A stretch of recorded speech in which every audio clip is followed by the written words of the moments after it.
out that Russia may not be in a stage to do that right now because of the involvement in Ukraine, but China is very much ready to do so. Or does he want to win this battle effectively? My guess is that he's not going to wrap up and go. So there really is only one alternative, and that's to stay and secure the Strait of Hormuz. And as we have seen in the past few days, they have been hitting the bridges. And if you look at the bridges, all the bridges that lead to the southern coast of Iran, just about all of them have been hit. And what that tells you is that they are, despite what a number of people have said that there's going to be no boots on the ground, but there seems to me that there are going to be plans to at least put a limited number of boots on the ground in order to secure part of the southern coast, so that it would reduce the sort of number of sites that can easily hit the Strait of Hormuz. So basically the plan, I think, I mean I'm no expert, but it just seems to me that the plan is to shift the sort of drone and missile facilities that Iran is using to hit the Strait of Hormuz, shift that up into Iran by several hundred kilometers, so that it can actually be managed in terms of defending it. Because if you're on British Island and the Strait of Hormuz is right underneath you, then obviously you can hit it at any time. You will hit it very precisely. But if you're hundreds of kilometers away from it, then that obviously makes it a lot more have an accurate, successful hit. So that's how it seems to me. But again, it's just the willpower needs to be there. First of all, the second thing that's really needed is the backing of the psychology of the nation, if you like. Those are the things that are not sort of synced, or they're not comprehensively there. I think that's where I leave my thoughts. So you asked a couple of questions. I'd like to take a stab at answering them. And let me see how this fits from your perspective. One potential answer is that the president's end game is a deliberate, covert effort to align with Russia and Iran to destroy U.S. global influence, because as you point out, Iran wants us out of the region, Russia wants us out of the region so that they can move in. One could leave that question lingering in the back of one's mind as a potentiality. Most of the people who have analyzed all this, such as the Council on Foreign Relations and others, are saying, no, Gary, that's not a possibility. That this is a classic case of strategic miscalculation, ideological friction, and entrapment into yet another forever war.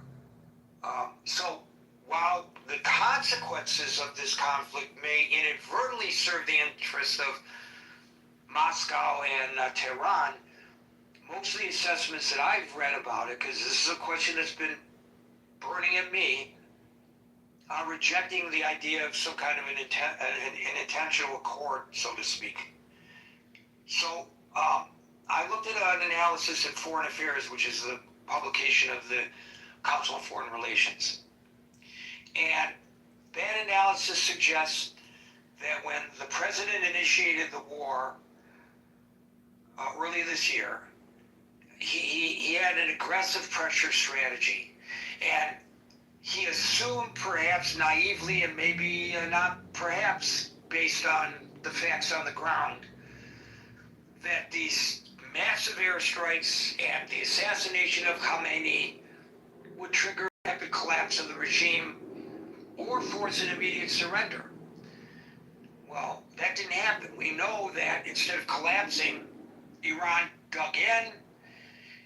As others, Andrew mentioned, they've adapted their tactics. They choked off the Strait of Hormuz. And so administration now is forced itself into a reactive military cycle with no clear exit. I don't know which one of those analyses fits best with you, Amir. Um, the first one seems like the simple answer, but that's a pretty onerous suggestion. Maybe it's wrong. Well, I mean, I'm not really into the sort of, conspiracy theories as such, which the first one kind of leans towards a little bit. But on the second one, I actually think it's a heck of a lot is at stake. I think the entire relationship between East and West is at stake here. I think the Strait of Hormuz will determine how America, who is the leader of the Western world, is going to be seen, and subsequently, as a result of that, the entire Western sort of world, if you like, is going to be seen. So the relation, the dynamics between the East and West will change if America decides to throw in the towel. I mean, have absolutely no doubt about that. I don't know what you think about that, Gary. I think it would be horrific if the United States threw in the towel, but I am in a minority, Amir. And so, as you pointed out, and others have before you, you can't win a war, you can't prosecute a war without the support of the populace. And this war was never sold to the American people. Hell, it wasn't even sold to the members of Congress. Hell, it wasn't even sold to the Republican members of Congress. And the contradictory commentary from the president, as I pointed out earlier, they're now saying, oh, the prices at the pump, they're going to plummet once we reopen the Strait of Hormuz, but the president claims the Strait of Hormuz is open.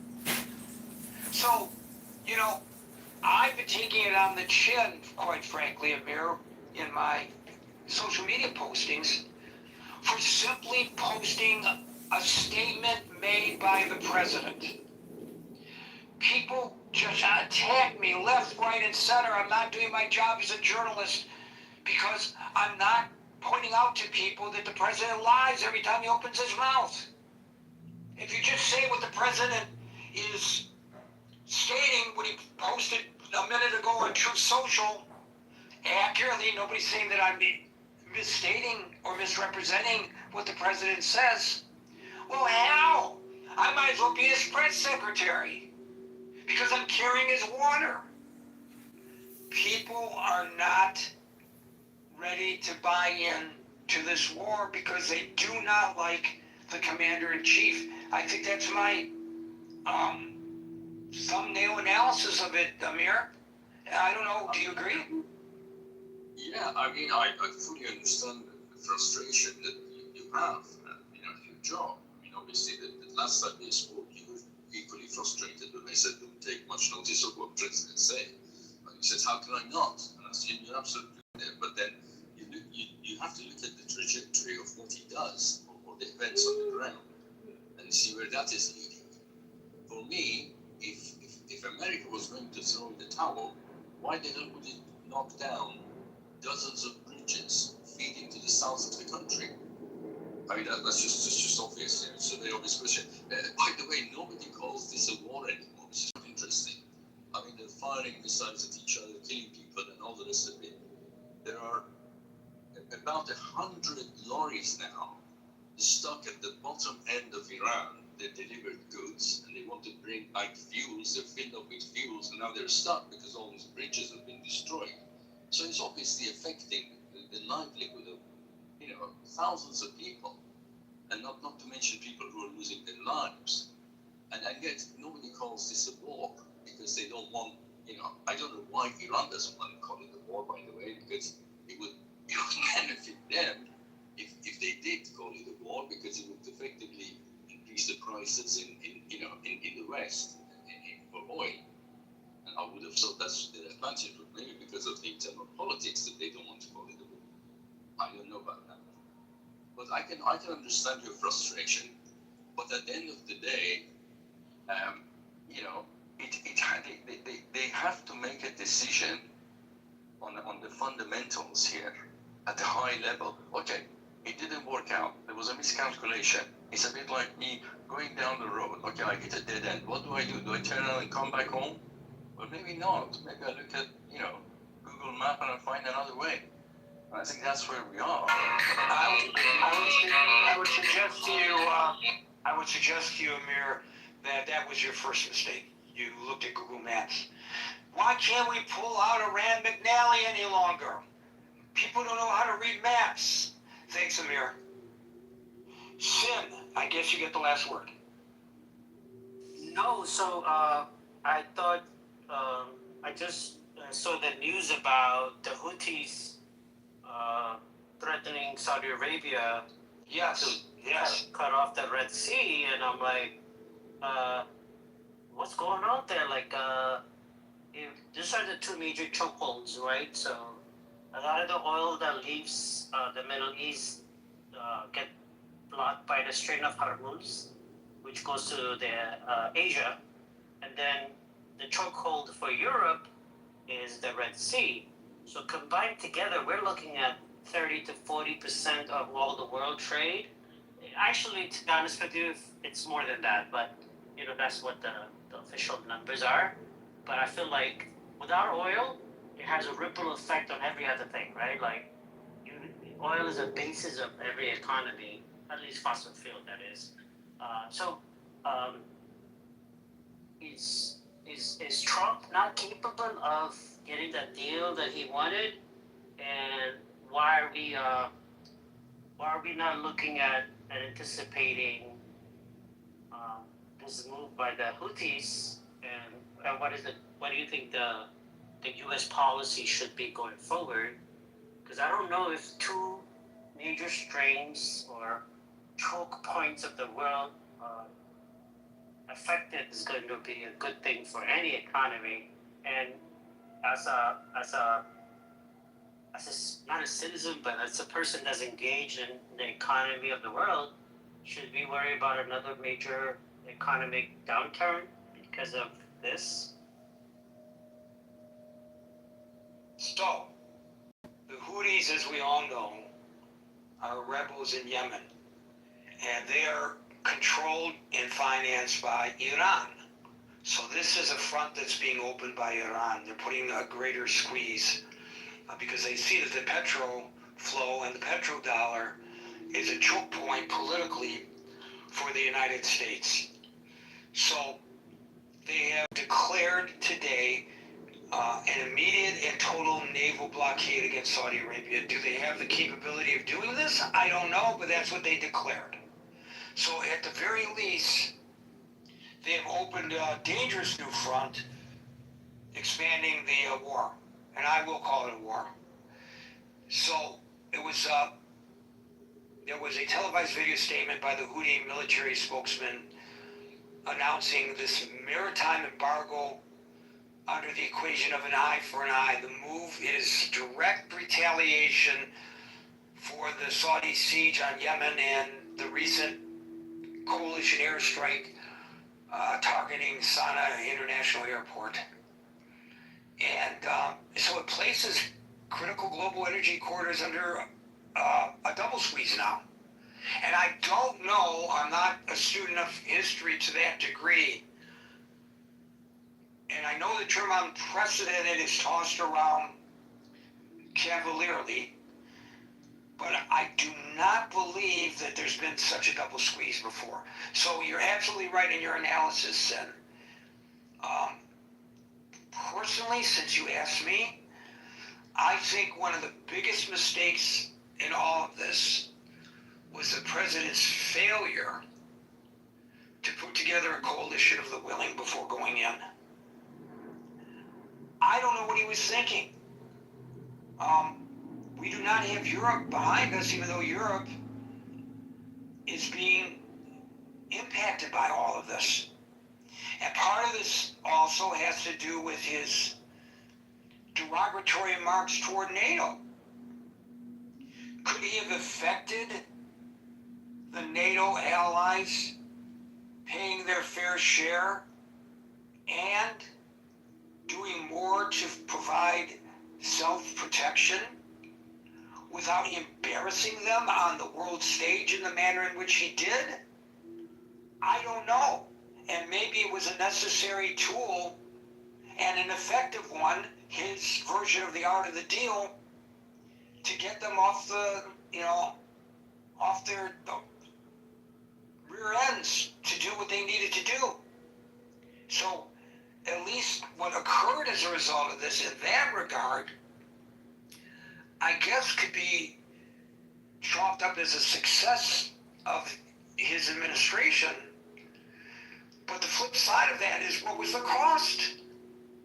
And the cost, I believe, for what it's worth, I'm not an expert, others can disagree, but for what it's worth, I believe the cost is he alienated them so badly that there was no way he could go and ask for another coalition of the willing. Because if he had done it and had been turned down, he would have been embarrassed, and that would have made him a loser.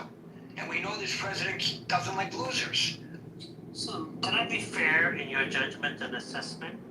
I hope Not you to are. not to say that you're wrong. I think those are weaknesses that could be attributed to the current president. But wasn't it Biden who stopped the Saudi Arabia finishing the job and to get rid of the Houthis back in, if I'm not mistaken, in 2018 or prior to that, when Saudis, UAE, and all the Middle East countries were fighting.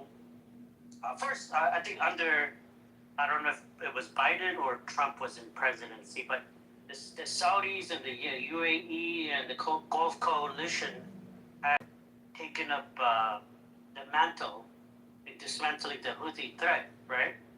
And then the Biden administration put pressure on Saudi to and the UAE to stop that war, which now we're paying for. So could it be fair to say that it's not just Trump, but the past two U.S. presidents have not done their due diligence in really foreseeing what is now what we're experiencing? So most of the analysis on that would suggest that President Biden never had a realistic military or political opportunity to use your term, eliminate the Houthis. Completely destroying that group was never an option on the table because they're deeply entrenched. They're 200,000 strong, and they control territory housing 80% of Yemen's population. So without going to war against Yemen, how do you do that? The Republican Party has suggested repeatedly that, and some Democrats have as well, that Biden did a series of strategic calculations and policy shift opportunities to contain the group, and that emboldened them. But to suggest that he had the ability to eliminate the Houthis, most military analysts, not me, but most military analysts would say no. No, I agree. I mean, I'll get to you, go. We go one at a time here. Go ahead, Sam. You gotta wait till your turn. So no, I agree with you. It's porous mountains, hard to attack, but there was no outwardly support for the Middle East and Saudi Arabia coalition that was trying to remove the Houthis from power. I don't think the U.S. was involved, nor the European Union. And to be honest with you, and hindsight is 2020, but the Iranians bragged that they have control of 2 choke points of the world and that they got the world in their hands, their balls. They were bragging that they were the superpower who could do all this. Right. And we did nothing about it. So here's the thing. We did nothing about it. All of these problems, the ones that you are talking about, the terrorist attacks, October the 7th, all of that could have been avoided had this regime not been in power. And I think the president was predisposed to eliminating the regime, but the strategy failed. And now we are where we are today. And along the way, he didn't gain support from the Europeans, which might have helped, and he didn't sell it to the American people, which certainly hurt. That's my analysis, anyways, for what it's worth. Thank you, Sin. Glow, followed by William. I would love to continue after they're done. Glow. I wanted to share just some news from Yemen. There's a new armed faction. It's called the Free Yemen Movement, and it has declared an uprising against the Houthis from inside Sana'a. We announced an armed uprising against the Houthi movement from within Sana'a due to the crimes committed by Iran and the Houthis. This uprising comes in response to the Houthi starvation, looting, theft, and killing of Yemenis, as well as their violation of, Yemen's sovereignty and the implementation of Iranian directives. Just that. Okay, I don't know about this new use of the term Free Yemeni movement. The Free Yemen movement was actually the Free Yemeni movement. It's called Al-Ahrar, is that right? Do I say it right? That's an historical... I don't know anything about this new Free Yemen movement. I'd love to know more. So message me and tell me what you know. William, and I think we'll have time to go back to Sin. I came up to, basically Amir said that the United States is the leader of the Western world. That's no longer the case. The United States is the wealthiest country in the Western world. The United States has the most powerful military of any single country in the Western world by far. But the United States has, as you were saying, Gary, broken their alliances. They've threatened other NATO members like Canada or the Kingdom of Denmark, threatening Greenland, which is part of the Kingdom of Denmark. The United States has changed from being the lead country within NATO to being the vendor to NATO. So the United States is no longer the leader, and part of that is really the Western world. The alliances are largely held together on economics and an ideological commitment towards democratic governance based on ideas of liberal democracy. And in this administration, there's been an attack upon the economic relationships with our allies, and there's been an attack on the national security, direct national security attacks on NATO allies, and the rest of the world is watching. Everybody sees this. People are paying attention that lead other countries. It's given a lot of uncertainty about our leadership and our commitments with our relationships with the East Asian countries. When we turn on our NATO allies, how does Japan or South Korea or Taiwan look at it? Well, yeah, Trump did get everybody to arm up, and Europe is increasing its military expenditures. Throughout Europe, basically the countries most close to Russia are spending the most, and Japan has changed their constitution, and they are increasing their military expenditures by a lot.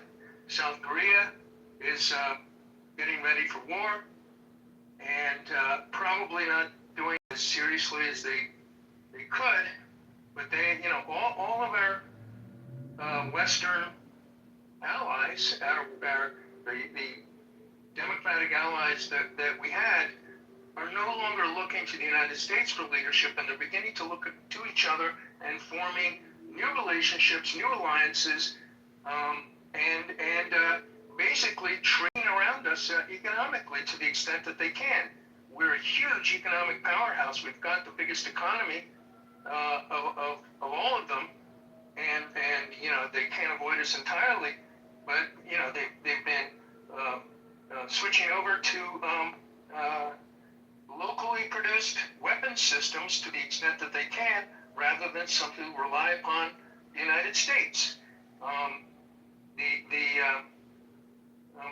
Take a look at the European stocks, and take a look at what's going on in Japan and South Korea. There is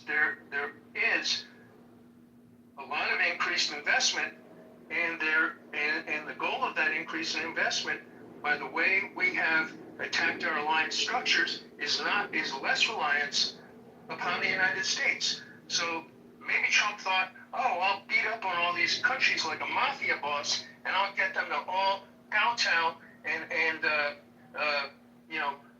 buy more weapons from the United States. And to some extent, he's been correct. They have. And to a large extent, they have been diversifying away from us, and we have lost the trust of our former allies, and we're no longer the leaders. So I think that's important to recognize and understand. Thank you, William. We'll go to Sin, followed by Amir. Right. So, no, great stuff. So, I think, Greg, you might appreciate my use of this word. America's been going through not a civil war, but a political civil war, right? Where the Democrats and the Republicans are not in the same page regarding where America's future lies, right? So we're suffering from that, right? And the world is seeing that, hey, they're not united. There's such division, and different political groups around the world will buy off a political organization against each other in order to. So like the empire, for all intents and purposes, is dying, right? And that's not a bad thing. America should have never been an empire. America fought off colonialism, built its wealth and its status by not oppressing other countries, but within its own confine. Not unlike the British Empire or the French or the other European empire. So we're not good at this as Americans, right? We're not great at being imperial power and being world leader, and we should have never been involved in that. It's just a haphazard of what happened in World War II with the British and the Germans, so forth and so on. Without going deep into the historical context, I would say that with great power comes responsibility, and we are responsible in how the world is going to be. We have a stake to play. Now, I think it's easy for us to just simply blame Trump, but I think he's reactionary, right? So he's reacting to what he sees as a threat to what it is American power. And he's pressured the Europeans to take more action, but they said, no, we don't want to put boots on the ground. You got to beg us, you got to do all that. And maybe he lost patience. And maybe he should have been more patient, right? But the thing is, whatever it is, we're entering a multipolar world where power and structure are not only situated in one area of the world. Western power. The Chinese are coming up, the Russians have a role to play, and so forth and so on. And we have to be realistic. And I think Trump is the only realistic man out there right now. Not to say that the way he handled business is correct, and I think he takes decisions off the cuff rather than having a more well thought out policy. But he's dealing with the situation that the world is. We have to get over, the center of power is no longer Washington, D.C. There are many centers of power, and this is going to continue for a very long period of time. And right now, who's hurt the most with the closure of the Strait of Hormuz is either China or Asian countries. Who's going to be hurt the most with the Red Sea Strait, Bab el-Mandeb being closed? Europe and North Africa, right? Where, all the wealth is accumulated, right? So who should be more responsible? It's the people that have a stake. America is a self-contained insulated uh, part of the world. We don't have a lot to lose here. The rest of the world do. And I think it's going to wake them up and take more responsibility that this type of action by the Iranians and the rebels in Houthi in Yemen, those are not contributing to a betterment of the world. They're not the group of people we want to see have a say in how this earth uh, survives the next hundreds of years. We're not a best example. We do a lot of pollutions. We do a lot of crazy stuff and selfish stuff. I get it, but it's much better than the ideas of those countries. So right now, I think instead of blaming Trump and blaming America, the Europeans and the Asian countries need to wake up and see the path forward is to contain Iran and get rid of the Houthis. And I think the Houthis are the bigger threat to European wealth, and they should wake up and do something about it rather than complaining that Trump is not the greatest guy. He's done this, he's done that to us. No, now wake up and do what you need to do, which is to secure the Belt and Road, which is a choke point for what 10-20% of the world trade. And also, let's also keep in mind that Saudi Arabia's diverted all their oil resources to the Red Sea, and they need to come out through the Belt and Road to go out there to Asia, right? So not only Belt and Road is important to Europe, it's also now important to Asia as a choke point. So rather than saying Trump did this, he broke this, let's move on. Let's figure out the way forward. Get rid of the Houthis. Like I said before, the Biden administration put a lot of pressures on the Saudis and forced them to stop their operation. If they had continued to do their operation by now, the Houthis would have been gone. And what else did we do not to support the Saudi coalition or the UAE coalition? So we're paying for the past political mistake of the Democrats, as well as the now mistakes that the Republicans have made under Trump. So it's a sticky situation, but we got to move forward because the world economy right now is under threat, and that affects all of us here and everyone around the world. You know, the blame game is over. What are we gonna do about this? This is my concern, Greg. Thank you. I've got some breaking news. Gary. Sorry, I said Greg. That's okay. I've got some breaking news that's directly related to today's discussion. The Pentagon now says nearly 100 U.S. troops have been injured in the last 2 weeks of the Iran war. The disclosure follows the New York Times report today that the Defense Department was withholding from the American people casualty figures, a report that the Pentagon attacked is inaccurate. And then suddenly they release these figures. So nearly 100 injured in the last 2 weeks of the Iran war. Amir, followed by Matthew. Just very quickly with regards to what William said, I tend to agree with a lot of points that he made, but it has to be seen in the context of Trump window in the US. The US is much, much bigger than Trump, and that's something that often gets confused. From, for example, the UK perspective, US is still the leader as far as, but we do the largest trade with the US, and we heavily rely on US on the military side of things with NATO and the rest of it. And I think, to be honest with you, Trump, kicking gas of the EU countries is not a bad thing. It has kind of paid off in terms of, their defense spending and so on, which needed to be done because it was just a bit ridiculous. I think all US citizens would agree that, if it was only the UK that was really, and France perhaps, that was paying the 2.5% at the time, nobody else was really reaching that point, and they should do. And now they are doing and going beyond, which is a good thing.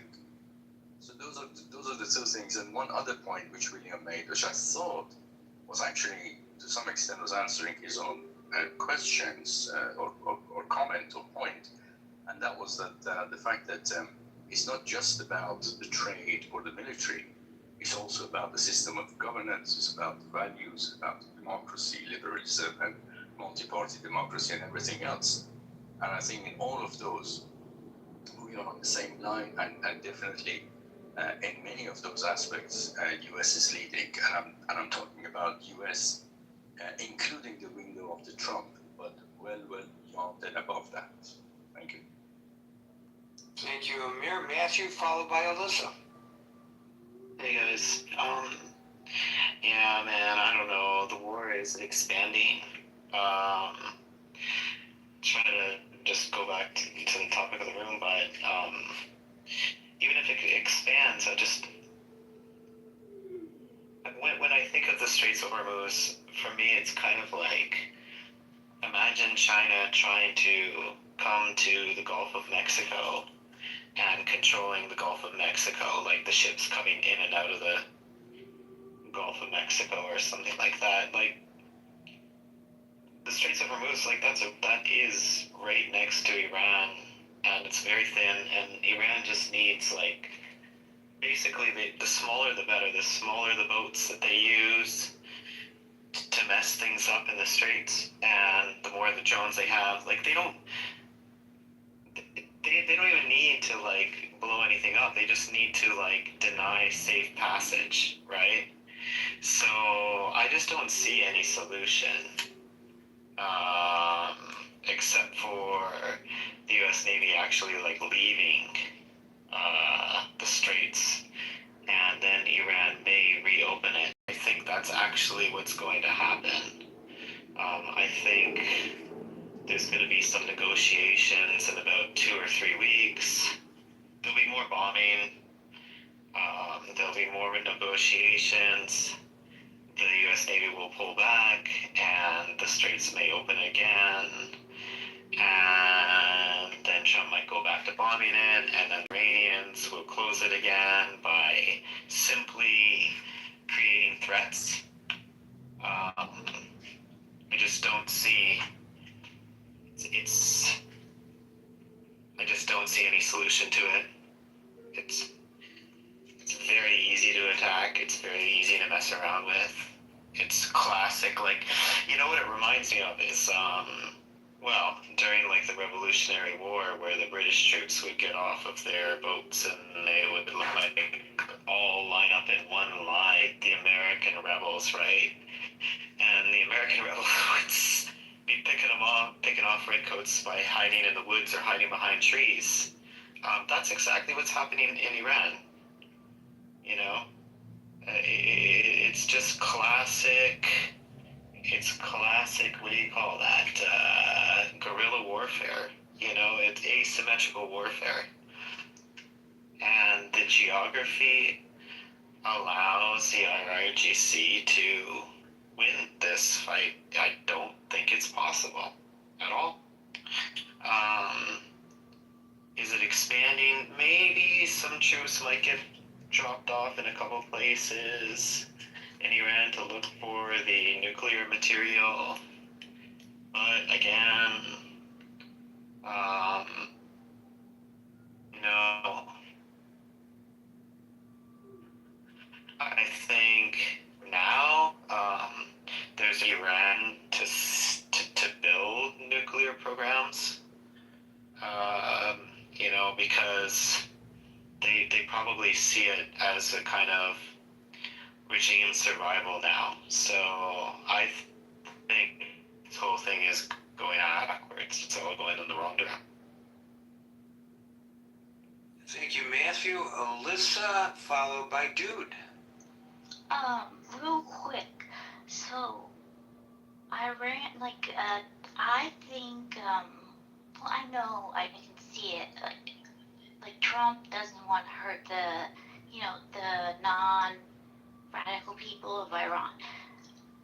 But he started something that is not going to finish easily because they are, you know how their oil was overflowing?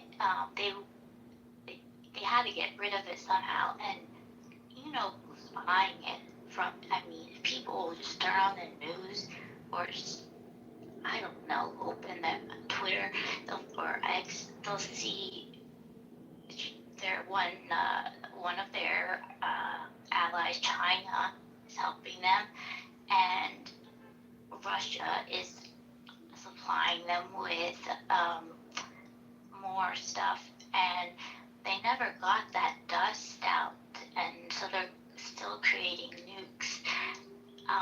So I don't think this is gonna end quickly. And I wish like someone from, I don't know if anyone here is from England, but like if they could say, explain what is actually happening, because it's kind of gotten to them quicker, because I mean they're over in Europe, and in Europe I don't know facts, but just what I've heard of in England and seen happen.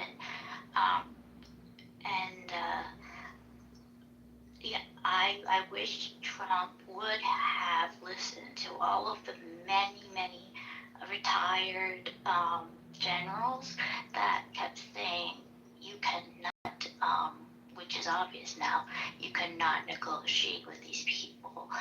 And that's all I wanted to say. Thanks. Thank you, Alyssa. So you're right, Iran is actively attempting to rebuild and restore its damaged nuclear infrastructure.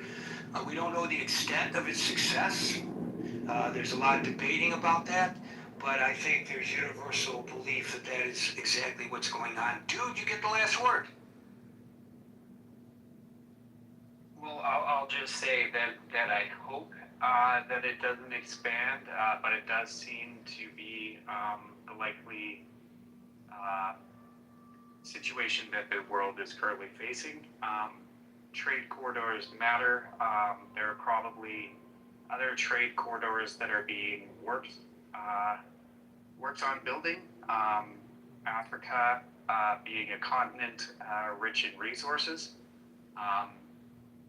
Russia and China and America are probably looking at different economic and trade agreements that will either dissipate.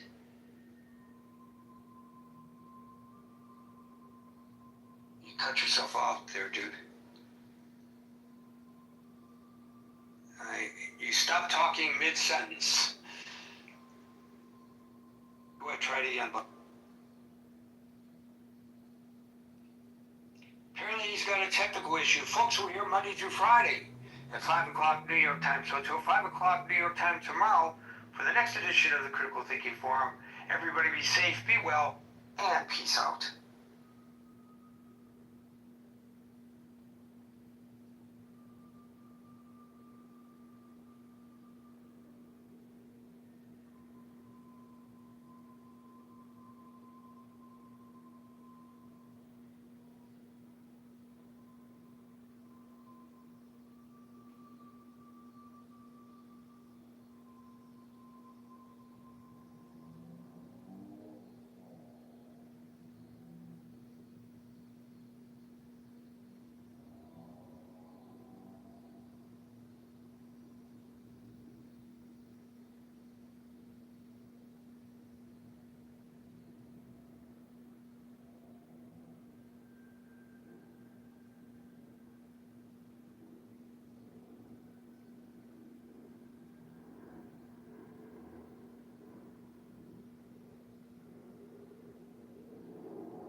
shared place with equal access to citizen and non-citizen alike. That is a place. I will open a room now. I will open a room. If you are a man, if a man has balls, no problem. I will open a room. How's it going? Doing all right, man. Good to see you one time. Yes, sir.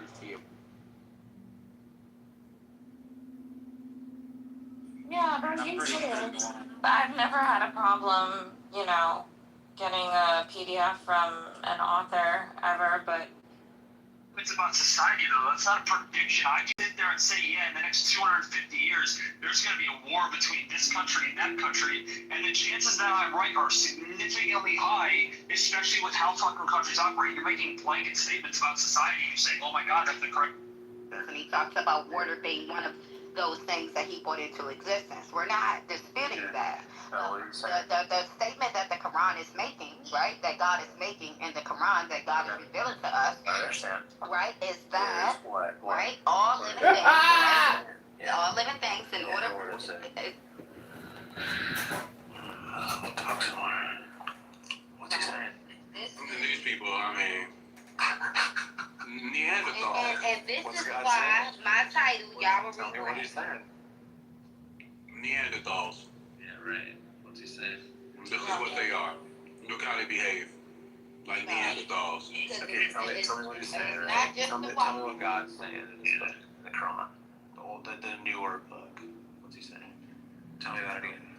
It's so easy, even the case. But all living things are created from water. That's what he said. All living Well, things are created from water. well, Bronco, can you recite the verse directly so that I don't He's miss saying that evolution is. Yeah, I'll pull the verse up. Okay, Yeah. so you believe in evolution then, No, basically. no, What do you mean? Don't speak for my belief. You don't have to speak for my belief. Let me tell you like this. This is a police stop. Okay? That's what evolution You don't, says. let me tell you like this. You do Yeah, but that's not. what Okay, well, if evolution evolution says it, right? Show me that So you prior disagree to with the Quran. Show me that prior to the Quran because that was the argument. That was my statement. Yeah. Show me any literature prior to the Quran that stated this. Oh, I would say, I already told you Genesis says No, that it all does not say water that. was We already present went over first. that. We're not talking about God creating water. We know God is the creator of all things. That's what Genesis is stating, okay? When water came into existence. We're not talking about when water came into existence. No, absolutely not. The dependency of water and the creation of the human being is what we're actually speaking about. It was a dark void. That's what we're speaking about. The dependency, With water. the dependency It was a dark of void. water. And guess what? But It it was is a other things created before water, right? And earth was still earth with life. Yeah, so it's just the With same life. thing. Even It's in just different Genesis, earth was symbolic earth thought. with life without Yours the is water. the newer But book. God stated, but look at this. And this is why you all will regret. Talk of Rocco. Okay. Listen to something. Look at the sky for a lot. Didn't see any birds land up there. And battle flies that are eating my wound. Like I'd feel something, it'd be painful, and I'd be like, see, there's like a fly on there, and I'd look, and it'd be like, yeah, it'd be like two of them even.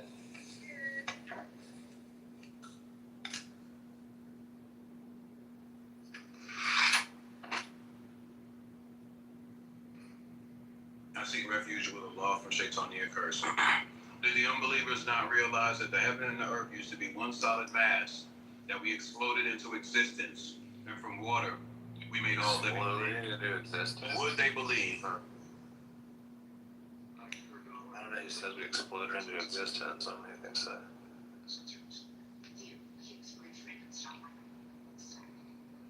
Ray, you're hot Megan. That's to be expected.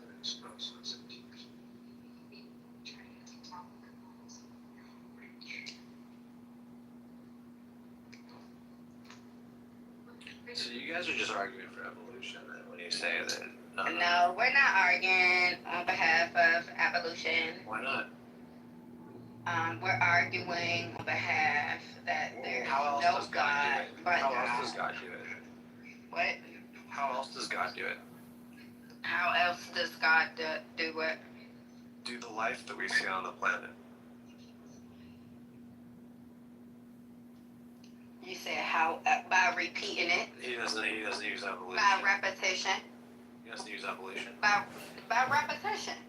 Yeah, that's Because part of evolution. you shouldn't believe in evolution because you're saying that they were able. Hold on, it wouldn't be evolution. It wouldn't be evolution, right? By your own admission, right?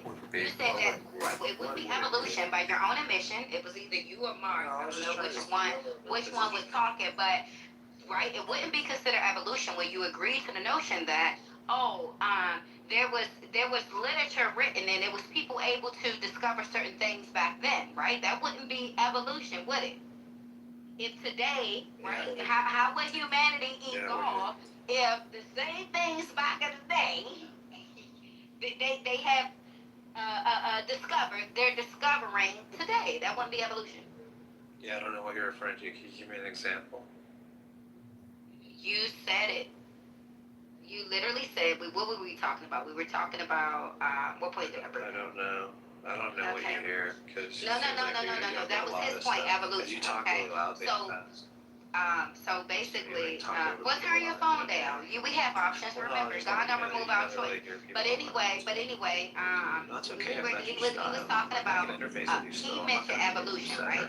And he said we believe in evolution. I said, well, by his own admission, right? Because earlier, he brought up when we mentioned the water thing, right? When we mentioned the verses in the Quran, the sign of the water, right? He brought up and he said, oh well, this was written in Genesis or whatever, right? And I'm saying absolutely not. This wasn't written in Genesis, right? This is something that later the devil proved evolution, rather than him saying, oh, what they did then is what they're doing today.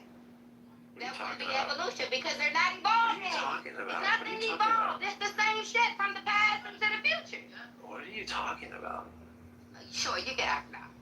You don't take a lot of meds during the day, do you? You usually just take them before you go to No, bed. I'm not you. Exactly. If there's evolution, why are things staying the same? By your admission, things are the same based upon you saying, oh yeah, we're talking about a new phenomenon. You're talking about something of the past. You're talking about something of the past. Yes. That you're saying, oh yeah, they had that information back then. That wouldn't be evolution. Who had it? You're so smart, you're stupid. Who had what information? Say that again. I just don't know what you're fighting about. Like, what are you fighting against? I don't know what you're fighting. You said that. All I said is you're arguing for evolution. That's all I said. No, you're arguing on behalf of evolution. Yeah, I am. We agree with you about evolution. We agree with you. Sure. Does the world evolve? We're not arguing on behalf of evolution. We're not arguing on behalf of evolution. Are you sad? Sure. Does the world evolve? Absolutely. Are you sad that there's a God and that your homosexual ass or pedophile ass will be held to account? Or whatever you're doing? Only people who don't believe in God, respectfully, are the worst of society. You do some of the most detestable things. The detestable things. Yeah, you want me to show you the data? Detestable thing.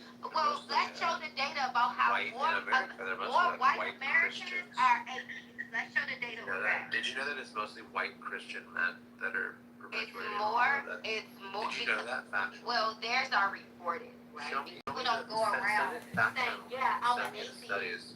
People don't go around saying, yeah, I'm an atheist. Send me the studies you're what they believe in when they fucking rape somebody or when they fucking look at child porn. They don't go around saying, I'm an atheist. This is why I looked at it. So, of course, it's going to be reported more. I'm no fool, you dummy. Of course, it's going to be reported more as far as churches and all of that stuff because they allegedly supposed to be Christians. Whatever.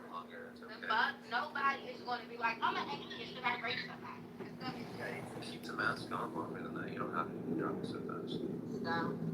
Stop. Hi, Ray. I'm happy to be here. In the name of God, I joined the house. Thanks for having me, Ray. No problem, huh? Yeah, so it still sounds like, based on your reasoning, you would be arguing, in fact, for evolution, based on your reasoning. That's okay. Hi, Ray. I've heard Honey Badger in other rooms, and he doesn't really say anything intelligent. He kind of just like does this put down game, but doesn't actually say anything. He doesn't state any facts or any opinions. He kind of just like comes into rooms and just doesn't really say anything. So I want to thank you for leading the room. All praise God. Death to the atheists. They are low IQ. They are lonely, bored people, and I feel bad for them that they don't like to read books and they just come onto a conference call app to make their self-esteem, feel better. That's my observation. Yeah. Thank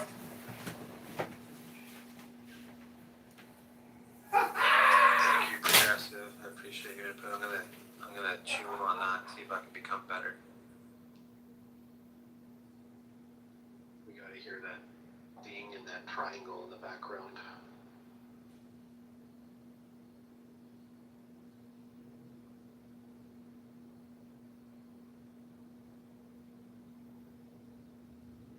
I don't know, what would you call them? Philosophers, maybe? Or what do you consider Alan Watts?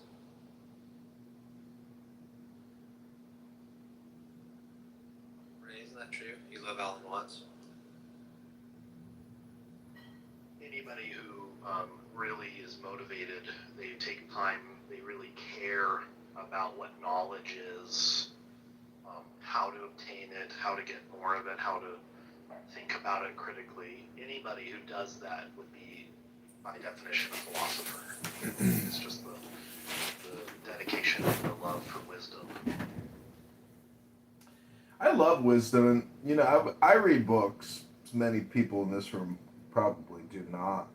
But I was just reading about German ideology, Marx and Engels, and collectivists and socialists, and the horror and the terror of war.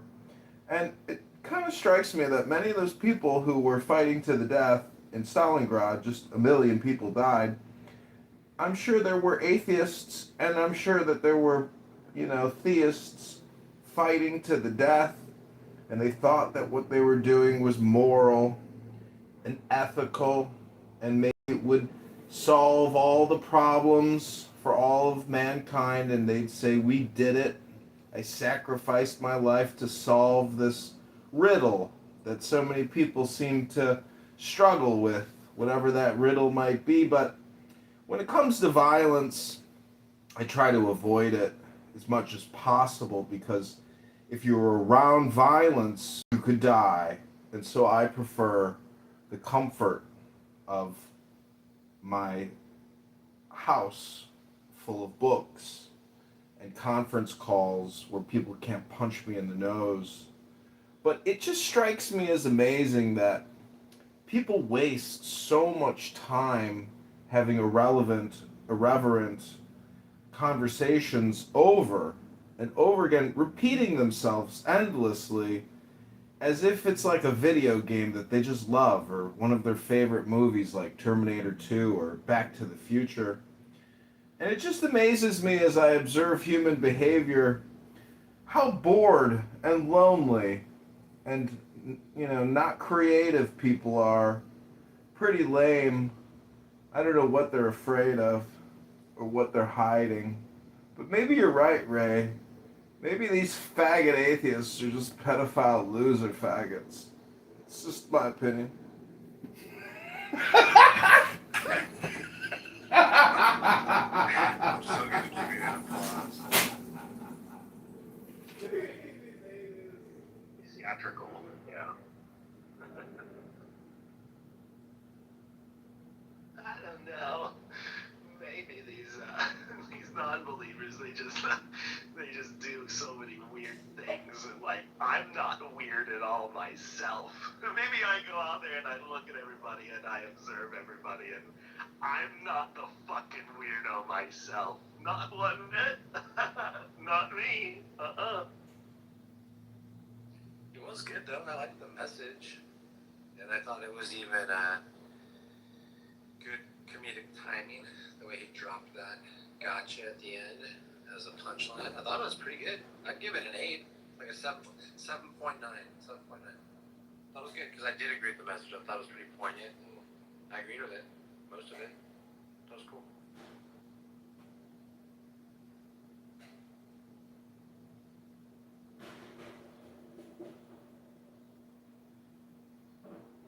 So thanks, Progressive.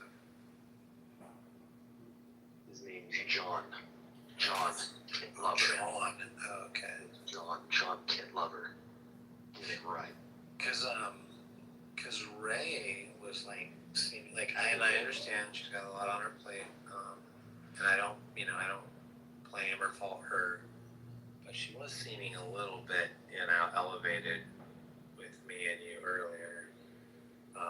So it was just nice and refreshing,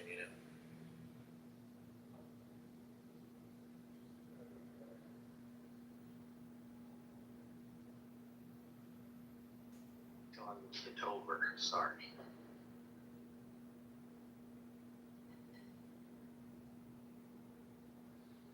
Yeah, well, whatever your name is, progressive, liberal, thank you so much for everything. Appreciate it. I guess that's why progressive liberals exist, is to bring poetry, meaning, an open door, carrying hands, So thanks. Really appreciate that, progressive. You're welcome. Ray, I'd like to read a poem to these atheist faggot pedophiles who are extremely bored and lonely and who are uncreative. They don't create anything. They just come on here to kick guys like me to the goo or kick me from the rooms to make their self-esteem feel better. Like Honey, he'll say, "Oh yeah, John Kitover, he comes up here, I'd love it. He says a poem, and then he just leaves and goes back down to the goo." But that's because Honey is actually a very effeminate man who doesn't have resilience or can't, even have a conversation with somebody, even if it's an irreverent conversation, because the truth is, Honey is a very fragile person. He's very weak. He has no real strength and no real joy. And as a progressive liberal, I feel it's incumbent upon me to help these young men that the system failed, to make them stronger, to give them the joy and the wisdom that they are lacking as faggot pedophiles, losers and abusers and lonely people, and non-creative people. I feel it's my calling in life to help these faggot retards. I do appreciate your input, and I've been writing a lot of this down, so I'm gonna review this later tonight after I get back from church, and I'll be just kind of taking what you've shared with us to improve my vision. Thank you.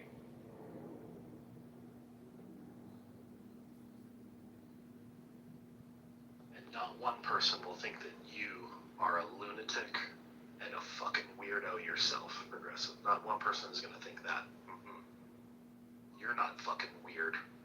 You're not some fucking bizarro crazy motherfucker online. Nope. Not you.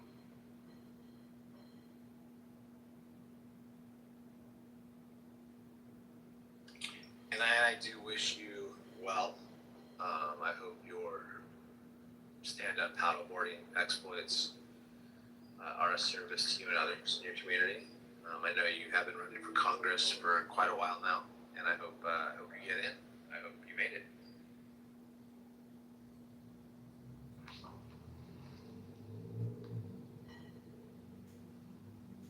Wouldn't you agree, Ray?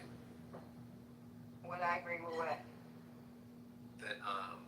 That basically when you say that, if someone says, hey, everything that's involved with life had to have water beforehand, and it came from water, that would be in line with evolution theory, correct?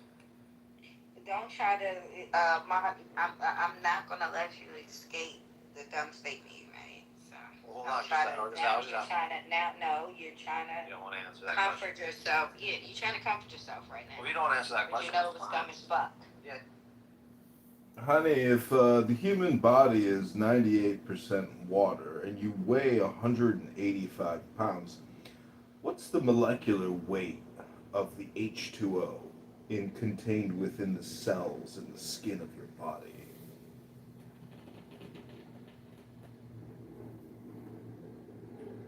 Like 140 pounds. 160 pounds. I'm just making a little joke here. Ray, I just want to thank you in the name of God for having this room. You attract the flies, just like horseflies to manure, or squirrel poop, or honey badger poop. You are like the candle that brings these mutant moths to the barnyard or to the church or the library, or what you might say, library. And I just want to read a little poem to all the lonely, non-creative faggot retards. It's called The Devil, and I hope this helps illuminate you and teaches you a little wisdom about how retarded, how much of a faggot you are. To this key of grotesque and terrible aspect is attributed mirth. The devil is that horrible character of exoteric dogmatism which is so ridiculous to an enlightened person like Progressive Liberal here on Clubhouse. But deeper than this, the figure represents the delusion of outward appearance. Key 15 is the opposite of Key 6. Hence it shows what happens to us when we fail to use our faculty of discrimination. The ancients declared that the devil is God inverted. This refers... I heard it when Mark said what he said like maybe 3 minutes ago. I heard you know what he was saying. I wasn't listening then. I just not listening. Yeah, so when I heard Mark with him. I'm like, what is this? Like, you can tell. Hello? They think we don't know any better. We see right through you.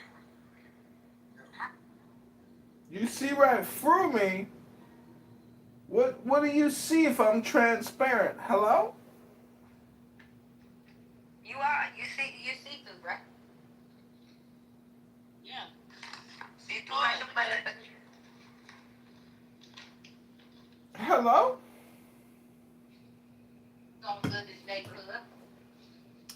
Well, since you don't like my poetry, maybe I could play you a little song on my Chinese flute as you look through me.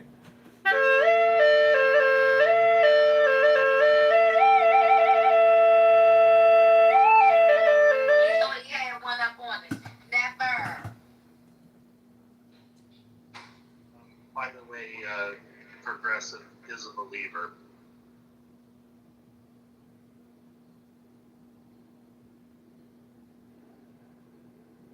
Interact with the stupidest fucking people. What's your degree in? I mean, technically I have a bunch, but I have political science. You have a bunch? What about banana? Technically, you have a bunch of degrees. I've never heard anybody say that before. Yeah, I have a political science, I have a journalism, and I have a generalized theology degree. Oh, okay, cool. Yes, I use my theology degree, and I used to use my political science degree. What career do you have?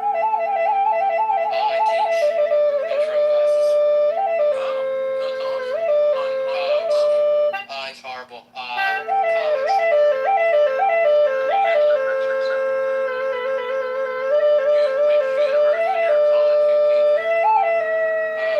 I don't feel comfortable sharing that information.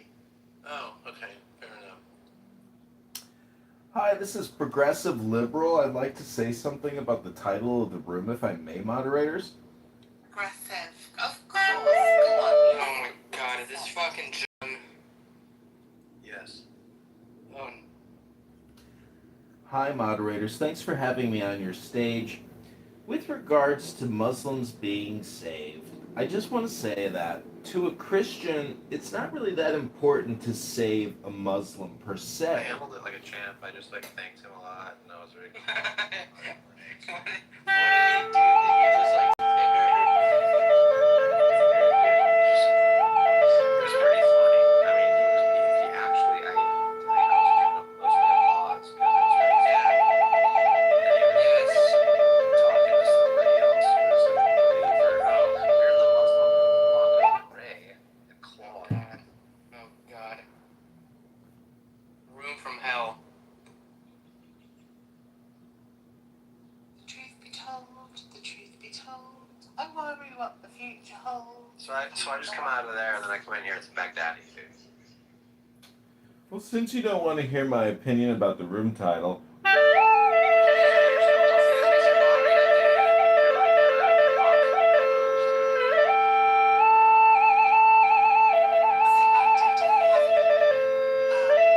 To the conclusion that you have the evidence to justify the claim that God does exist and that you know He exists.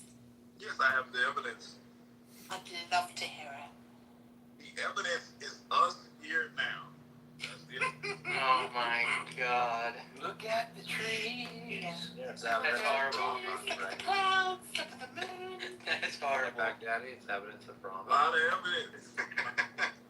Okay, is it evidence of Brahma? A lot of I love that Jay-Z made it a song. Look at the trees, look at the birds. Look at my dirty knees, I fall down when I climb these trees. I get mesmerized when I look in the sky at the birds that fly by. I get dizzy in a haze from climbing these trees, trees, like goodness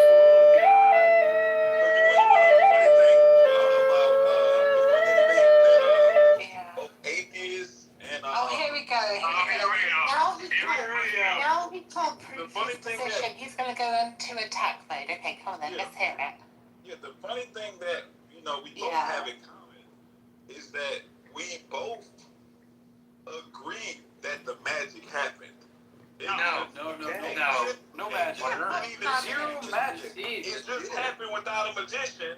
No magic. He just believed it was Nobody believes in magic.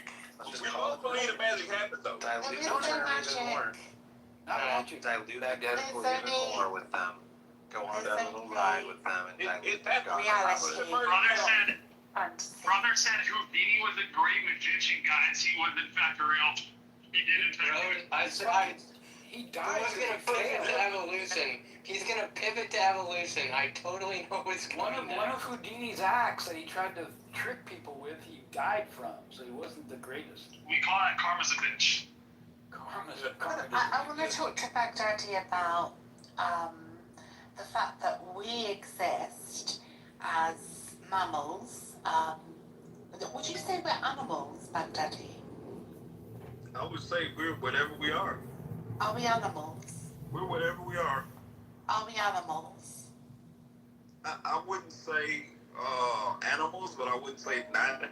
You wouldn't say no, right? You wouldn't say that we're not animals. I would say whatever we are. You know, it's just how you want to look at it. Definitely give her the option. Money, power. Hey, let's see what's going on, Viv. What'd you say, Viv? What's going on? I think they said for a few more days and then headed back. Oh, okay. You're still in the States then. Yeah. How do you feel about ranch dressing? I don't really fuck with it. Have you tried? This bullshit calories. Ranch dressing is garbage, by the way. So no, like apparently there's a thing. allow myself to introduce myself. Uh, Oh shit, this is not who you think it is. Hand raising. Yeah, I don't even think it is. This is our next president in chief. I just came to participate in a happy hour. And then you made the hour sad. I brought my Chinese flute.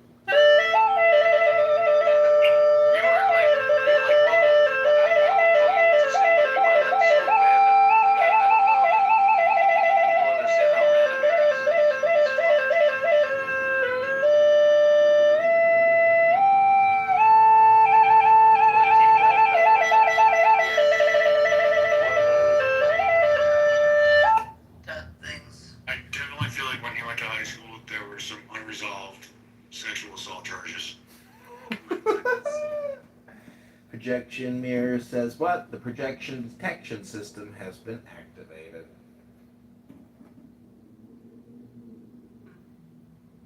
Okay. So Viv.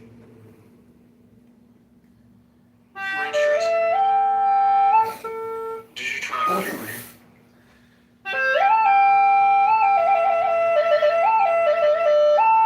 See, Viv, in America, ranch dressing is best used on a chopped salad or to dip your pizza in.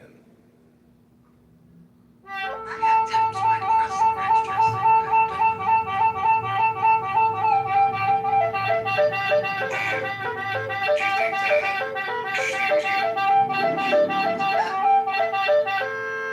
And Viv, how about you? Have we really nothing else to talk about? Let's talk about this. Toilet paper. Rolls paper up or down? What's your apple? Interesting. You have an opinion. I've never actually done it with intent. Let's do a quick toilet paper survey. Who here uses a baby wipe after they drop a deuce at 8 a.m. and throw that baby wipe in a separate garbage? You do. Get the flush of Yeah, that's actually so random. That's funny as shit. It's not really that random. But they're not actually flushing the toilet inside the fucking garbage. It hasn't happened yet. Do you live in a building? Really? So they will. And they are. You're just haven't noticed it. They don't break down the same way paper does. Yes, but I don't use it every day, so it allows time for them to flow through. I feel like every day is a much better choice than one. I've been told that, but I will not be proved that. Your ass and like wherever the hell you're spraying it. That's like you gotta get used to that. No? No. What do you mean? Have you ever taken a shower? You gotta use the water on your body? What does that Hi, mean? everybody. Welcome back to Happy Hour, where Clown House users are confirming that they have shit on their ass right at this moment. It's up to now. What do you mean? Seriously, why would you? Your first date at Austin, it wasn't like a little shocking. No, it was like nice, comfortable spray. And oh, that's nice. Man. It's a little drier and it dries it. The spray's warm. Oh, you have a dryer too. Yeah, it's got a little hair dryer and stuff. And Interesting. yeah, like it's got a whole, does the whole thing. It's just self-warming. No, it's a fancy one. Janelle, do you have a bidet? Bidet, the guy doesn't even have a bathtub. He's got a walk-in shower. I'm gonna be honest, if I get the parasite, I'll be very happy I have that bidet. Everybody's talking about this explosive diarrhea salad parasite, and they just came out and said it was all fake news. It was alleged. It was presumptuous of the CDC to diagnose America with explosive diarrhea.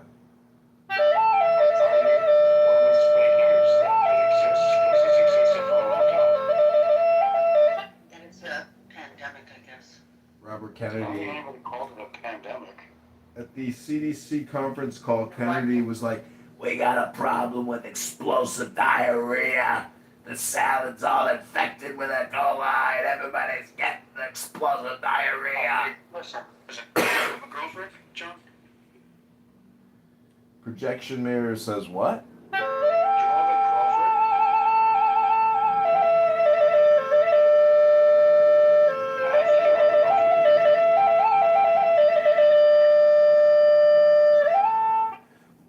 If I had a girlfriend, would I be in a conference call called Happy Hour instead of having her sit on my face right now?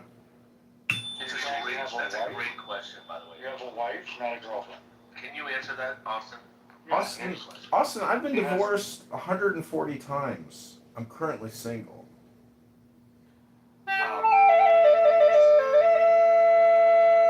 Are you a matchmaker? Because I'm looking for a matchmaker that specializes in neurodivergent faggot retards.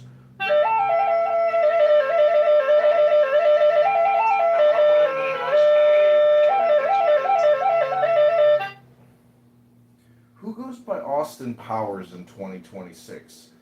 He's been proven to be a faggot retard. I'm not matching with you. But so look, you're just requested to be matched with faggot retards. What's the most faggoty retarded thing about you? Oh God, there's so much. I don't even know where to start. Maybe the. Just start at the beginning. Well, I'm Not bald. that beginning, the other one. I'm bald, so you know a lot of people like to say catfish, but now they're calling it bald fish. Yeah, the top. I'm starting at the top. I'm bald. I mean, about not about your I'm appearance, beautiful. about your the spirit. But what makes you the most faggoty retarded? Oh, my faggot retard spirit. Well, listen, I like to call it a HAP or an EAP, which are an acronym for a highly annoying person or an extremely annoying person. And I think if you observe my behavior and cross compare it with the behavior of other people on this app, you will find out that I am actually not a highly annoying person. That could be you. You could be an extremely annoying person, but not That's me. true, but- Hello? David, welcome to the room. Yeah, so, John, as you were pointing out there, but that's just a relative comparison. So, of course, when you're doing it like that, you're in a find that. So, let's go back to what you want to find in your future 141st ex-wife. Wait, you've been divorced before, Chicago? Yeah, according to Maimonides, my favorite Jewish rabbi, I'm a divorcee 140 times over because every woman you've ever slept with is technically your cosmic wife. Really? No, your hand doesn't count. That's fucked up, by the way. Yeah. Very interesting point, though. Well, cosmically speaking, there's really no way to have an experience. How old are you? It's not important how old I am, Dr. Powers. I guess 35, correct? No. Let's say you walk through. No, he's definitely older than that. He's mid-40s. Yeah. Or low 50s. 40. I'm 43, and if you want to see my social security card, it's tattooed on my arm. If you want to see it. 23 minus 18. All right, so that's 25. Right now. Division. Yeah. So. David, welcome to Happy Hour. What are you drinking, Dr. David? So. Chicago, have you been to? I'm going to Paris never been in a next week. long-term Do you have any recommendations in Paris?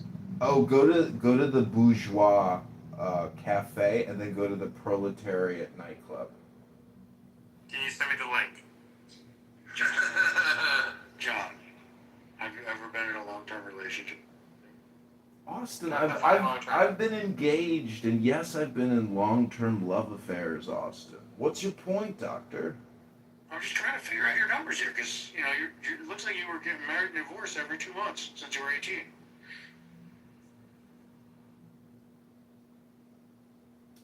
Well, what's So you're important? denying that he has 140? Is that what you're saying? No, he says he has 140 ex-wives. That would require him every 2 months to get married and divorced. That's also your IQ score. Wow. David, when are we going to the hockey game, buddy? With all due respect, I probably wouldn't have by chance. Well, thank you very little. John, I'm going to challenge you to do something kind for a stranger today. Really? Well, I've already done that actually. I got one of well, I won't go into too many details, but I did an act of charity this morning. You didn't talk to someone else on the elevator? No, I was a gentleman and I helped someone in a bind. Okay, so Chicago, if you don't have any Paris recommendations, I'll be in London as well. Do you have any recommendations in London? Oh yeah, go to the Playboy Club and see my ex-wife. Her name is in Rose Mayfair. I've been to Marhata. that. I've been there. She's a key girl. She's an absolute perfect 10. Her name is Rose Marhata. She's a London 10 though. After I stoop. Yeah, so I've been with more than a few girls from London, but none of them were British. They were all... London Bridge is falling down. Yeah. No offense to anybody in the room who's British, but these British girls, not so much. Wow. What do you mean? So a London 10 is like a New York London 10. No. Like, what do you mean? Dave? Yeah, like London 10 is like a New York City 5. David, So you're from New York? New York City 5? That's giving whatever. David, when was the last time you had sex and you didn't have to pay? I don't have to answer that question. when has anyone ever had it not paid for it? Ever? That's actually a good question too. FYI. That is a good question. Yeah. I'm just saying, I'm wondering how David views The better love. question is, when have you had it and not regretted it? That's actually a good question too. That's a good question. I've heard if you want to fuck her in the ass, that's how you know you love her. Wow. Nah, man, I'm not about like. That's not one of those good questions? No, that's not a great question. What if you want to fuck her in the ass and you realize that in this scenario, you are the ass? Yeah, man. Once you go there, it's all over. Like, it's downhill, in my opinion. But go ahead. No, I agree. But I've seen some porno videos that made me rethink some of my past former sexual experiences, and I thought to myself, you know what? I would like to have tried that position with that person. Wait, so Albert, do you have any recommendations for me? Chicago, you know, with a little bit of surgery, you could get that, like, confident voice you're going for. I've already shaved down my vocal cords. When I'm in Paris or London, do you have any recommendations? Yeah, enjoy it. It's great. They're both great cities. But don't go. Yeah, I know. I've been there. David, here's my recommendation for you. Update your Hinge settings to Paris, then London, and so have your... I don't use Hinge. Well, this is what you need to do. This is the recommendation. Because once you download Hinge and you do your photo verify and then you update your geolocation to Paris and London and you start swiping right, well, now you've built up a little social network, kind of like a conference call app for loser faggot retards that waste all their time and are bored and lonely and don't create anything called Clown House. Something you're very familiar with. Hello? See, that was just straight up mean, man. Why are you being mean? Yeah, that's not nice. That's not nice. Because when people come to me for advice, I give them good advice. But if they don't take my advice, well, then they just confirm my diagnosis of faggot retard. Hello?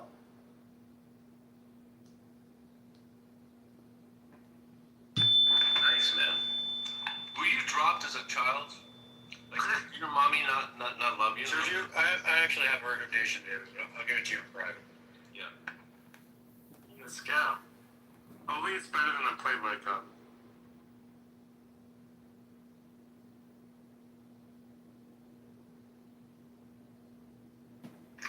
Man, I don't know. I mean, there's no need. Like, do you not like him?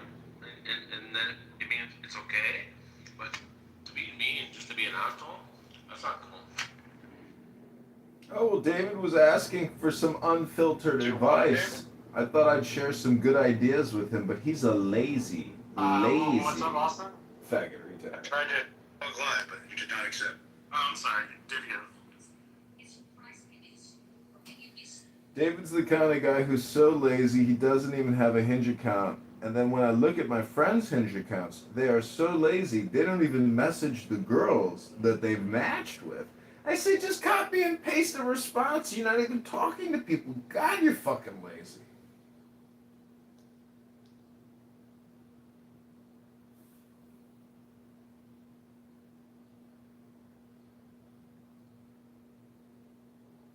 So welcome back to Happy Hour. Oh, and now he's gone? Oh, they'll be back. They just wanted to share some gay little locations about where they can have He's their gay, obviously, right? best little gay sex. Gay? I don't know. I don't think so. I've never met him. Doesn't matter. Like, whatever. Yeah, he can orgasm in Paris however he chooses to orgasm. I'm not interested in his orgasm news. Why are you so interested in calling him a piece of shit? That's what's weird to me. I didn't call him a piece of shit. You kind of did, man. But I didn't say he's a piece of shit, did I? No, not directly. I did not. That's your interpretation. That's your assumption. That's my direct way of listening to you talk to other people. It's very simple. That's how I do it. Oh, that's your observation of my behavior. It seemed like you don't like him. Like you were being an asshole to him. Well, what did I say? What did I say that was so insulting to David Bobadilla?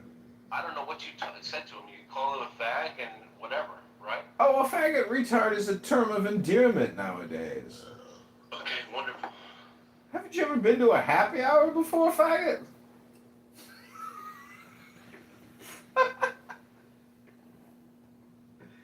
Oh, I'm sorry, I got my happy hour events mixed up. I thought this was the LGBTQAI plus happy hour. My bad, boys. That's actually pretty funny. Go ahead. Keep going.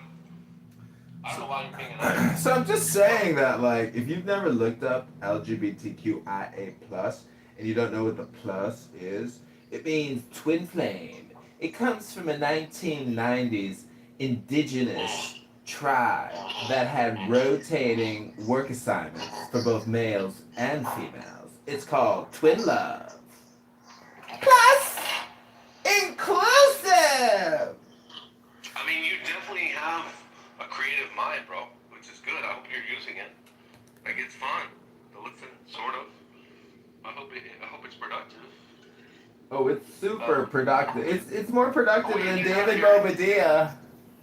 Oh, by the way, I'm going to Moscow. I'm going to Moscow on Friday. Have any recommendations for me? Left on your ass, bro. I don't know why they left, but it's cool. I would rather you not just badger people, but go ahead. This is a happy hour, Albert. You know, people are here to take some shots, relax a little.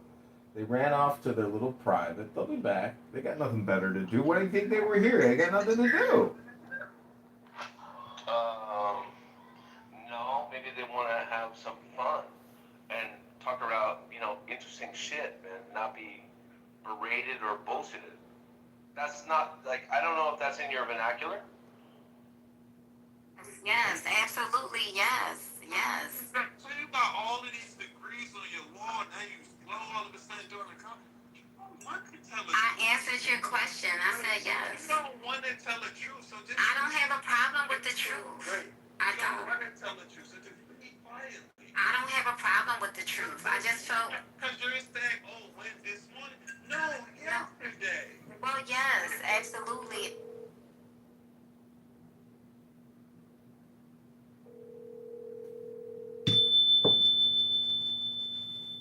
Welcome to the podcast.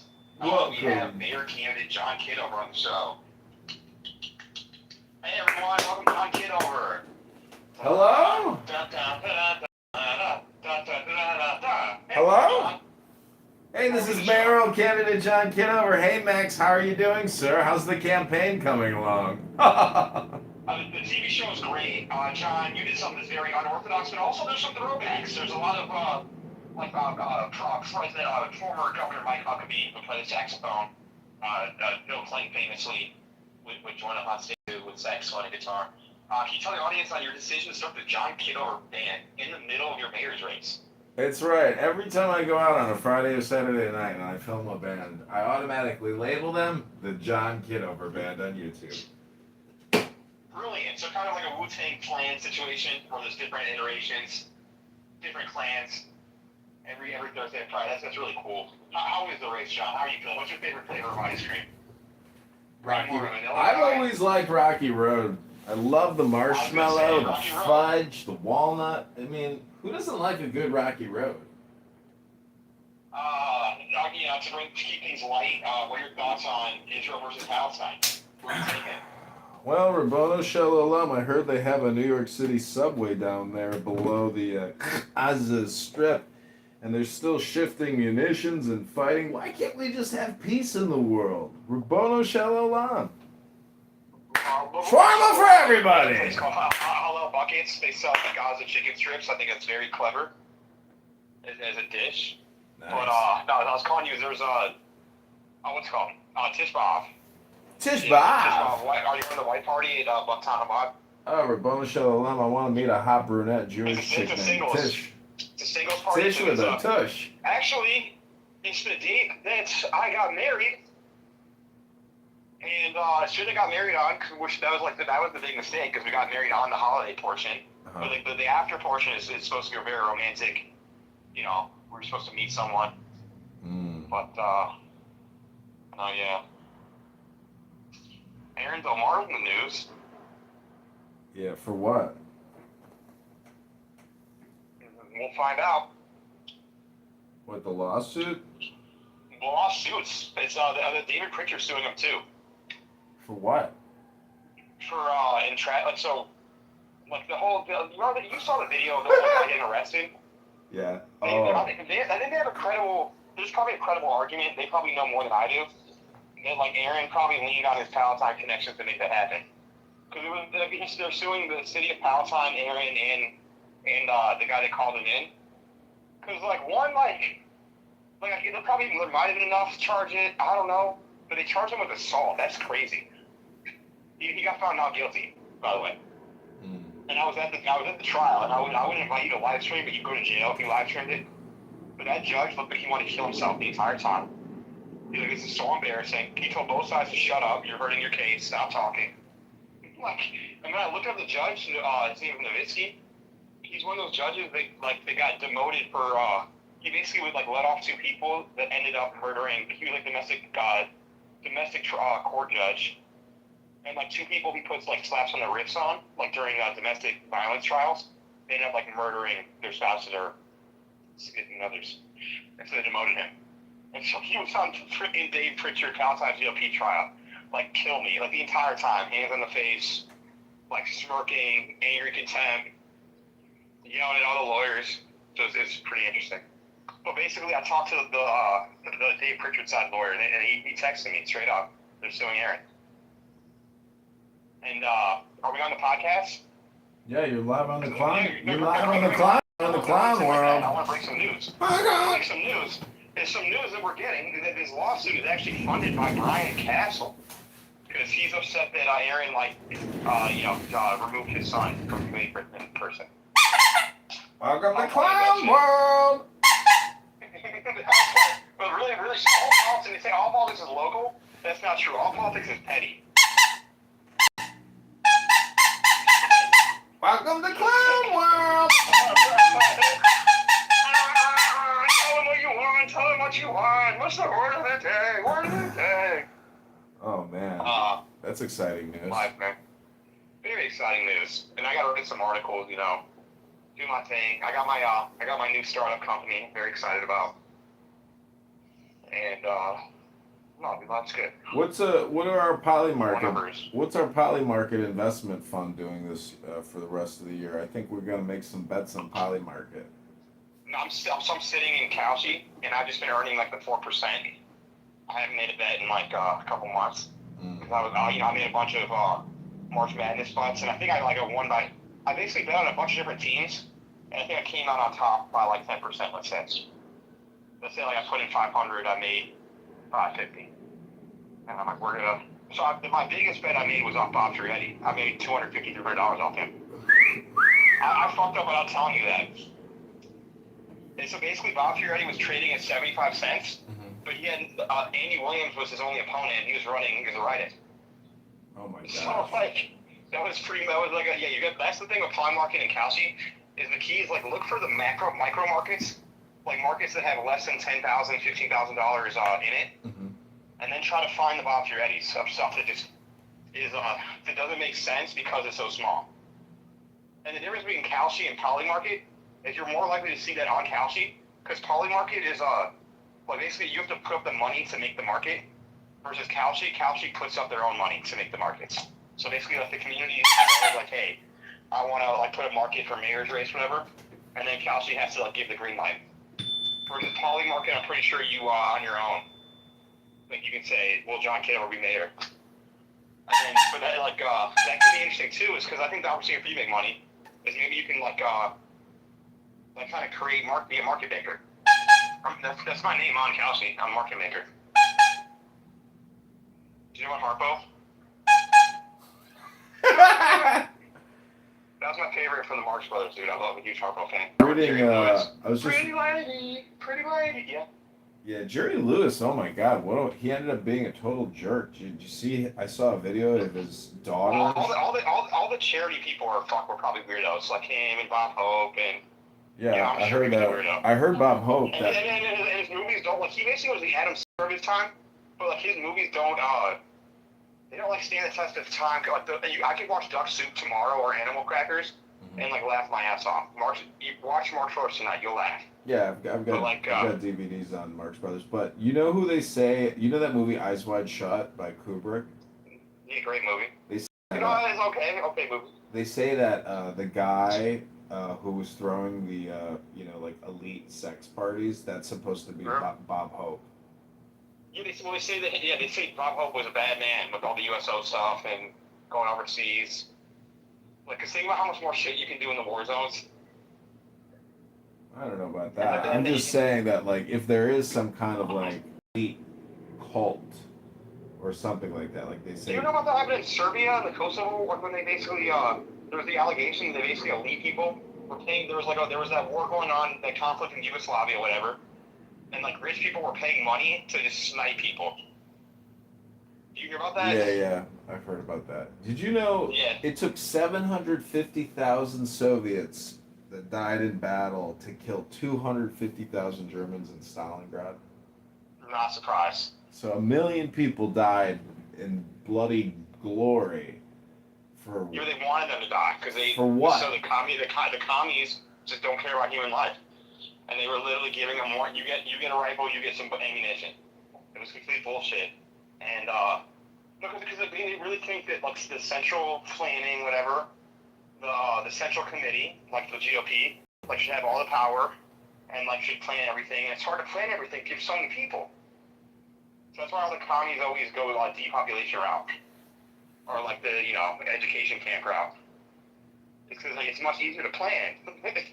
Yeah, I mean it's true. You wipe out your future political enemies in the mass casualty battle. But anyways, I was going through a book today. But yeah, so the campaign to elect John Kitover, I'm gonna update the antidote.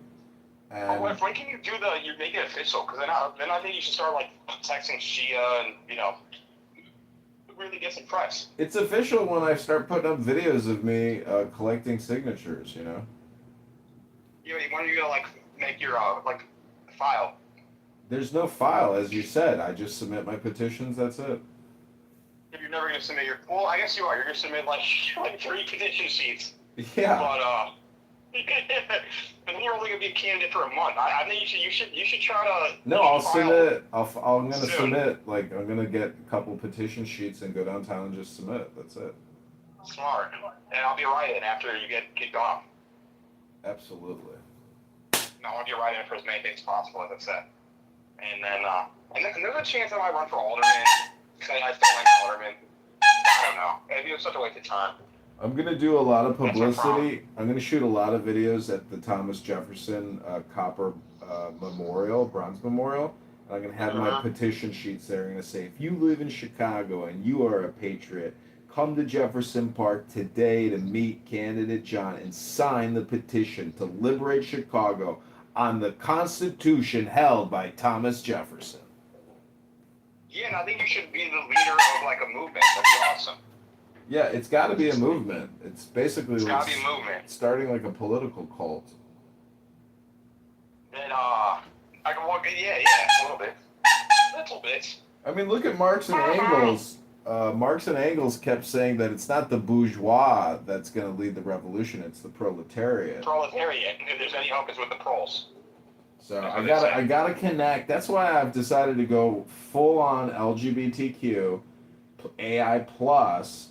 Because I realize that I need as many votes as possible. So I'm going to embrace what I consider to be illegal and unethical and immoral behavior, which is same-sex orgasm or attempting to have same-sex orgasm. Jews should run for office. That's why I say Jews should run for office. Because you force you to set out to win, kind of.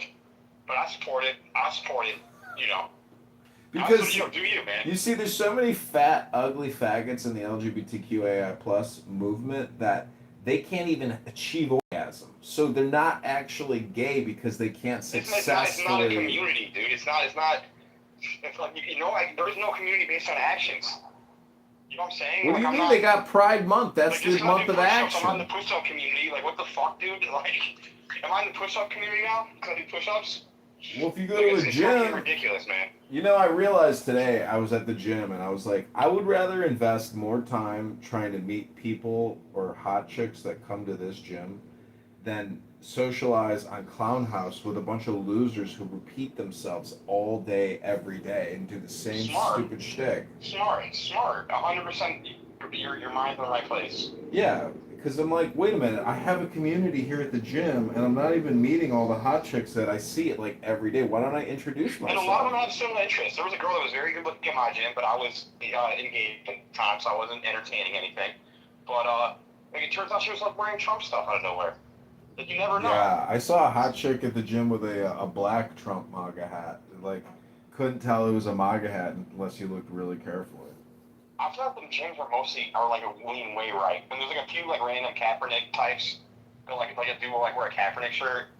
Or like there's this lesbian at my gym that will be like who's eating all the pussy? Who ate all the pussy? Like she'll wear that shirt to the gym. I'm like, okay, it's a little vulgar. But the point being is I do think gyms are like 70% conservative values. What do you say? 60 even in Chicago. There's a lot of liberals at the gym, but A lot of Republicans in my gym. there's a lot of Latinos at my gym. I hear a lot of Spanish at my gym. Interesting. I mean, you're a little west. Little west. You know, a little Spanish, not that much Spanish. So I think I'm gonna file. I'm gonna file August 10th. Is that a date of specific? You know, is there something happening on August 10th? No, Rabbanu Shalom, 10 not 11, 10 not 9. Okay, let's do it. I'm excited. 10's a very halachic number. Yeah. 10 commandments. Yeah, 10 Sephiroth, 10 divine lights of emanation. Rabbanu Exactly. Shalom. Exactly. 10 Sephiroth, man. I read the 10 Commandments on the rooftop at Chabad, and I was like, took a photo of it, and then the next day I was talking with these atheist faggot retards on Clown House, and I started reading the 10. I was blown away at how angry they got, and then also how logical the 10 Commandments are, and how they can't really like get around. No. It's like don't disrespect God. They get like really offended by that. It's like, really? You want us to respect all your bullshit? All the pronouns, all the like microaggressions. But like, yeah, it's almost like putting water on a witch. I think because the Bible is the ultimate truth, that it is like a vinegar baking soda situation. It like repels. And Job 20:28 is that understanding that the foundation of wisdom is the belief in the Lord, and the compelling evil is understanding. The foundation of wisdom is belief in the Lord, and compelling evil is understanding. And so that's why I realize that like when you're talking to one of these heathens, like you never do that out of hate. It's like no different than just like doing a chore. Like you should always do so out of love when you're talking to these people. But that's kind of why like you have to realize that you're doing them a favor, and you can't let them suck your time too much. That's why I don't go to the Clown House. I don't hate those atheists. They're just idiots. Oh, I like mocking them, but they say if you have a deficit with the ladies, they say to study Torah because then you become irresistible. Who said that? It's like in a hymn or in a maxim book that I read. Like, if you want to become irresistible, read the Bible. Yeah, well, because it's the truth. And you don't want to attract a bunch of Jezebels. You'll like attracts like. It's absolutely a good move. It's never a bad thing to study Torah. It also enhances all the mitzvahs. Because a lot of people, including atheists, they do good things by accident. So, like, why not? Like, I'm sure you or me, like, I've accidentally cooked a good dish all the time. Because, like, I'm a home chef. I do my thing. But if I actually took it seriously and, like, learned the recipe, that would enhance